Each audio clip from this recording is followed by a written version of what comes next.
Assalamualaikum warahmatullahi wabarakatuh. Selamat dan bahagia Bapak Guru hebat. Saya Nismalia, calon guru penggerak angkatan 8 dari SMP Negeri 5 Tanjung Jabung Timur, Provinsi Jambi. Pada video kali ini, saya akan menguraikan kesimpulan dan refleksi pemikiran Ki Hajar Dewantara. Ki Hajar Dewantara adalah tokoh pendidikan yang mengemukakan banyak pemikiran yang masih sangat relevan dengan pendidikan di zaman sekarang. Dari modul 1.1 ini, beberapa hal yang dapat saya simpulkan mengenai pendidikan menurut Ki Hajar Dewantara adalah: pendidikan adalah tempat persemaian benih-benih kebudayaan dalam masyarakat. Pendidikan menjadi ruang berlatih dan bertumbuhnya nilai-nilai kemanusiaan yang dapat diteruskan atau diwariskan. Ki Hajar Dewantara membedakan antara pengajaran dan pendidikan. Pengajaran adalah proses pendidikan dengan cara memberi ilmu yang berfaedah buat hidup anak-anak, baik lahir maupun batin. Sedangkan pendidikan adalah menuntun segala kekuatan kodrat yang ada pada anak agar mereka dapat mencapai keselamatan dan kebahagiaan yang setinggi-tingginya, baik sebagai manusia maupun sebagai anggota masyarakat. Pendidikan menciptakan ruang bagi murid untuk bertumbuh secara utuh agar mampu memuliakan dirinya dan orang lain, merdeka batin dan menjadi mandiri merdeka lahir. Menurut teori daya pendidikan, anak yang dilahirkan itu diumpamakan sehelai kertas yang sudah ditulisi penuh, tetapi semua tulisan-tulisan itu suram, dan pendidik berkewajiban dan berkuasa menebalkan segala tulisan yang suram dan yang berisi baik. Ki Hajar Dewantara menjelaskan peran kita sebagai pendidik hanya dapat menuntun tumbuh atau hidupnya kekuatan-kekuatan kodrat itu agar dapat memperbaiki lakunya, bukan dasar hidup dan tumbuhnya itu. Artinya sebagai pendidik kita hanya mampu mengarahkan, membimbing, memberikan ilmu, namun tidak dapat merubah kodrat yang telah ada pada anak. Ki Hajar Dewantara mengibaratkan pendidik adalah seorang petani padi yang hanya mampu merawat kondisi tanah, memupuk dan memberi air, bukan merubah kodratnya padi menjadi jagung. Selanjutnya, Ki Hajar Dewantara menekankan kepada para pendidik, didiklah anak sesuai dengan tuntutan alam dan zamannya. Kodrat alam adalah keadaan anak sejak lahir yang dipengaruhi kultur budaya, sedangkan kodrat zaman merupakan perubahan yang terus bergulir dan terjadi dari waktu ke waktu. Masing-masing anak itu pribadi yang unik, tidak sama antara satu dengan yang lainnya. Mereka dibesarkan dari kultur budaya yang berbeda-beda. Lingkungan dasar pendidikan anak adalah keluarga. Masing-masing keluarga mempunyai kondisi dan cara mendidik anak yang berbeda, sehingga menimbulkan keberagaman watak, sikap, dan perilaku.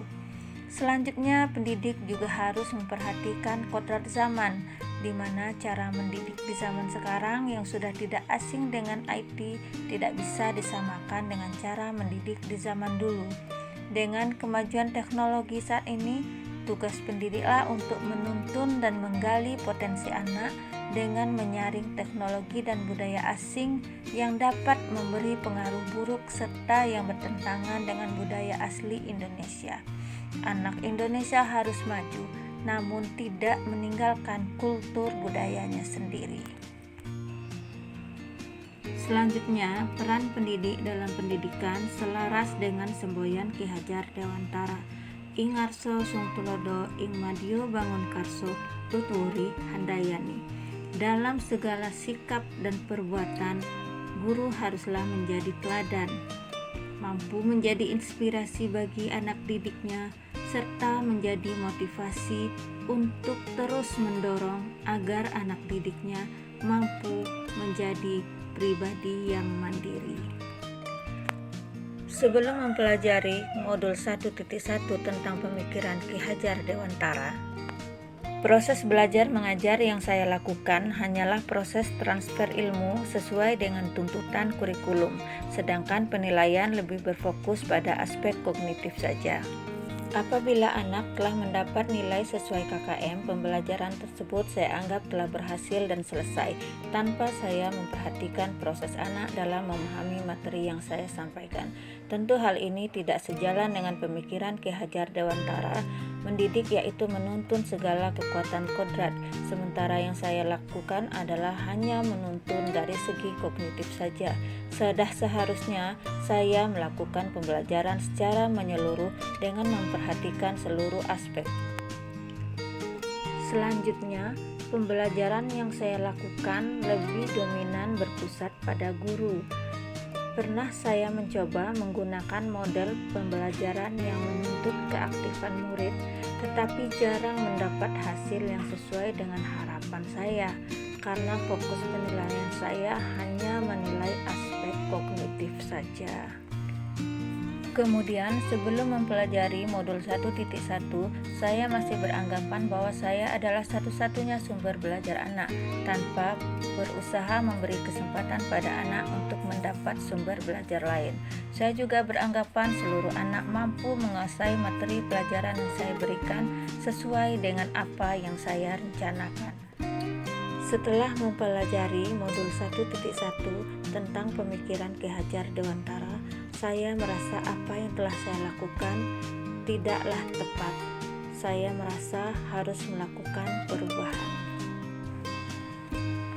Seharusnya pembelajaran yang saya lakukan dapat menggali seluruh potensi murid, bukan hanya aspek kognitif saja, tetapi menyeluruh afektif, psikomotor, sosial, dan spiritual. Di zaman yang serba canggih seperti sekarang ini, saya tidak lagi menjadi satu-satunya sumber belajar anak. Anak bisa mendapatkan sumber belajar dari berbagai media, baik media cetak maupun media elektronik. Sudah seharusnya saya merancang pembelajaran yang memberi kesempatan pada anak untuk mendapatkan materi pembelajaran dari berbagai sumber. Selanjutnya, hal yang harus saya rubah adalah cara pikir saya yang menganggap semua anak sama.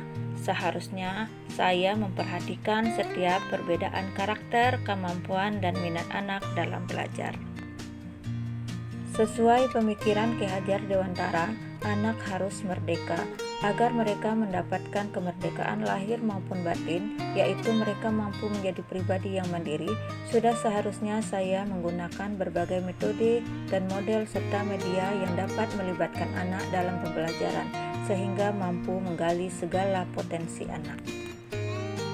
Setelah mempelajari modul 1.1 tentang pemikiran Ki Hajar Dewantara, maka hal yang dapat saya terapkan agar kelas saya mencerminkan pemikiran Ki Hajar Dewantara adalah merencanakan pembelajaran dengan merancang pembelajaran yang berpihak pada anak, menggunakan model pembelajaran yang dapat melibatkan anak aktif dalam pembelajaran yang berpegang teguh pada prinsip kemerdekaan.